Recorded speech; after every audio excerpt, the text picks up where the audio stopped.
సుజనా చౌదరి నిర్మోహమాటంగా తన అభిప్రాయం చెప్పారు. కూటమిలో ఉన్నా సరే తిరుమల లడ్డు విషయంలో. తిరుమల లడ్డూ ప్రసాదం తయారీలో బాత్రూమ్‌లు శుభ్రం చేసే కెమికల్స్‌తో కల్తీ చేసినవి వాడారని ప్రచారం చేశారు. ఆ కెమికల్స్ వాడినట్టు ఎవరు ధృవీకరించారు? కోట్ల మంది భక్తుల మనోభావాలు దెబ్బ కొట్టేలా ఈ ప్రచారం ఉందని బీజేపీ నేత విజయవాడ పశ్చిమ ఎమ్మెల్యే సుజనా చౌదరి మండిపడ్డారు. ఓ ఇంటర్వ్యూలో ఆయన మాట్లాడుతూ తిరుమల లడ్డు విషయంలో చంద్రబాబు సర్కార్ వ్యవహరించిన తీరు, జరుగుతున్న పరిణామాలు సరికాదన్నారు. బీజేపీతో పాటు ఎవరైనా అదే అభిప్రాయం ఉంటుందన్నారు. బాధ్యత గల సీఎం, డిప్యూటీ సీఎంలు వ్యవహరించాల్సిన విధంగా చంద్రబాబు, పవన్ వ్యవహరించలేదని పరోక్షంగా అభిప్రాయపడ్డారు.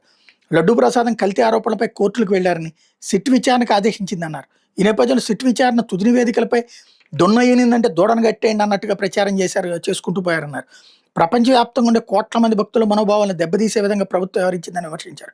లడ్డూ ప్రసాదం కల్తీ అయిందని స్పష్టమైన రిపోర్ట్స్, సమగ్ర విచారణ నివేదికలు రాకుండానే CM Chandrababu, deputy CM Pawan మాట్లాడడం సరికాదన్నారు. సమగ్ర విచారణ జరిపి తుది నివేదికలు వచ్చే వరకు ఆగి ఉండాల్సిందని అభిప్రాయపడ్డారు. సిట్ విచారణ అనంతరం సమర్పించిన నివేదికలు అధ్యయనం చేయడం కోసం సింగిల్ మనీ కమిషన్ వేశారని, కనీసం ఆ నివేదిక వచ్చే వరకైనా ప్రభుత్వం ఆగాలని సూచించారు. ఎవరు కూడా భగవంతుడి విషయంలో ఈ విధంగా చేసి ఉండరనేది తన నమ్మకం అని అభిప్రాయపడ్డారు.